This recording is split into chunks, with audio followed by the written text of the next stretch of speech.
Alors bonjour tout le monde, je vais vous faire un petit tour du potager pour voir l'avance des semis en ce mois d'avril. Alors on a eu pas mal de pluie et on a même eu de la neige hier matin, mais ça n'a pas joué pour tout ce qui est semis. Ça ne va pas déranger grand chose pour l'instant. Je vais vous montrer, ça c'est l'ail qui continue, l'ail qu'on avait mis en automne et qui continue de pousser. Il s'est bien développé, il est beau. À côté on avait semé les fèves, qui d'ailleurs, bon, le grillage c'est pour les chats parce qu'ils viennent me gratter sinon dans les semis et ils me déterrent les fèves. Alors donc, comme on voit, les fèves elles commencent à venir. Je vais d'ailleurs bientôt pouvoir retirer le grillage. Elles viennent un peu partout. Là aussi. D'ailleurs elle est passée à travers. Voilà pour les fèves. Maintenant je vais vous montrer dans la serre. Alors nous voilà dans la serre.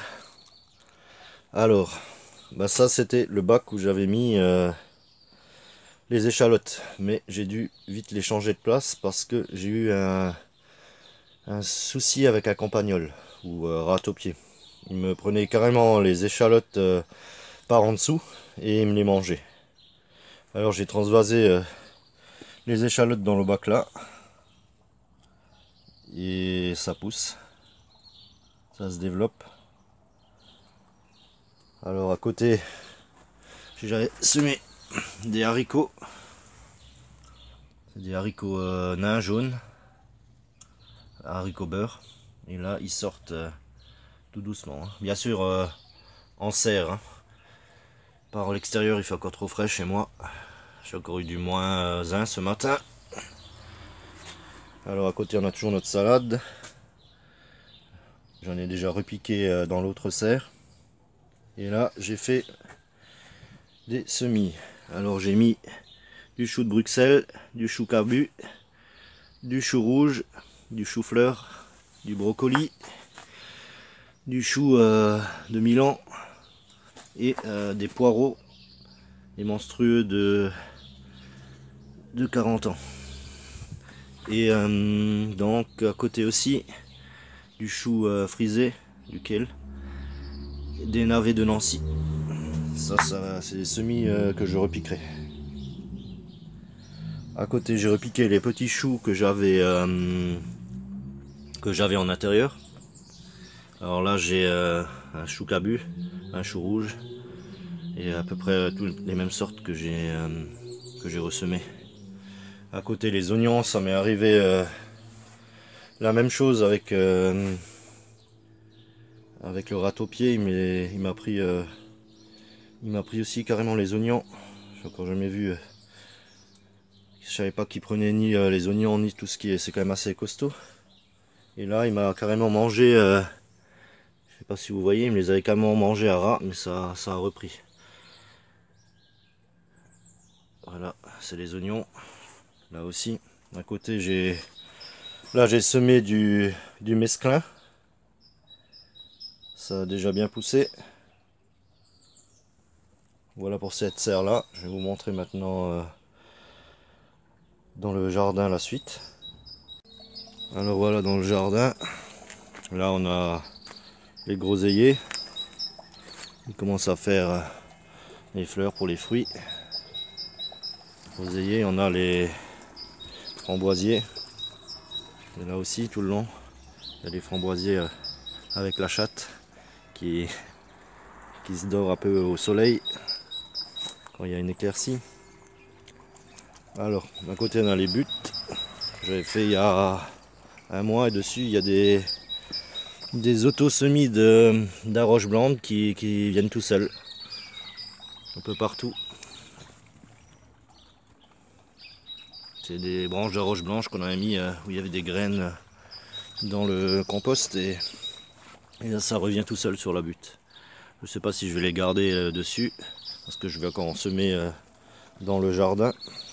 Alors malgré les gelées, la roche blanche elle a tenu. Là à côté on a où on avait semé les petits pois. Les petits pois, ils commencent à sortir de terre aussi. On est un peu plus au bout parce que c'est un peu plus ensoleillé.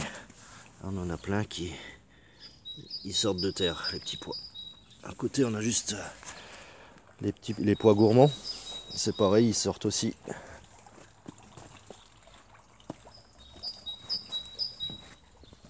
On a nos pois gourmands qui sortent. On a tout le long. Après, on avait mis les échalotes qui en pleine terre, hein, pas dans la serre ceux-là. Et eux, elles viennent aussi, les échalotes. Elles commencent à venir. Voilà. Et à côté, on a mis les oignons qui viennent aussi. Ils commencent à sortir. C'est encore discret, mais ça sort tout doucement. Pour les pommes de terre primeurs qu'on avait mis, ça sort pas encore, il faut encore attendre. Hein, je vais vous montrer l'autre serre. Alors là, on a aussi les tulipes qui commencent à s'ouvrir. On a un petit groseillier que j'avais tiré, il faut que je le plante encore en pleine terre. Je vous ferai une vidéo d'ailleurs comment on fait les pousses de groseillier, et cassis, framboisier et fraisier. Je vais vous montrer maintenant l'autre serre. Alors dans la serre là, on a notre citronnier caviar qui avait tenu tout l'hiver dedans. On en a un deuxième, celui-là il est resté en intérieur. Et à côté j'ai planté le thym que j'avais acheté, le thym citronné et le thym commun. J'en ai aussi planté un dehors. Là j'ai repiqué les petites salades, un peu toutes les sortes. Il y en a une qui s'est fait un peu attaquer par une petite limace. Je n'ai pas encore vu où elle se trouve cette limace, mais en général elles vont se loger le long des planches. Là j'ai ressemé aussi encore de la salade, la reine de mai et de la laitue des 4 saisons. Après à côté on a nos radis. Il y en a qui sont un peu jaunes, j'aurais donné un petit peu trop d'eau. Là on avait semé les carottes qui viennent un peu partout. J'avais semé un peu à la volée les carottes. Les petites carottes qui viennent partout. J'ai commencé à descendre les artichauts qui étaient en intérieur. Celui-là je l'ai mis maintenant, ça va faire 2 semaines. C'était pour tester, pour pas qu'il prenne un coup de froid. Et il se porte assez bien, malgré les gelées le matin. Bon, dans la serre, les gelées parviennent pas au niveau de la serre. Alors ça c'est notre artichaut, je vais descendre les autres encore, j'en ai 6. Et là, on a mis semé du maïs. Ça va faire 1 semaine, on va attendre que ça vienne. C'est du maïs à popcorn. Du maïs. Là, j'ai repiqué un petit laurier qui se trouvait au pied du gant. Et voilà, pour ce petit tour du potager, il n'y a pas encore grand chose comme légumes, mais ça avance tout doucement. Allez, à plus, je vais vous laisser passer un bon week-end. Ciao.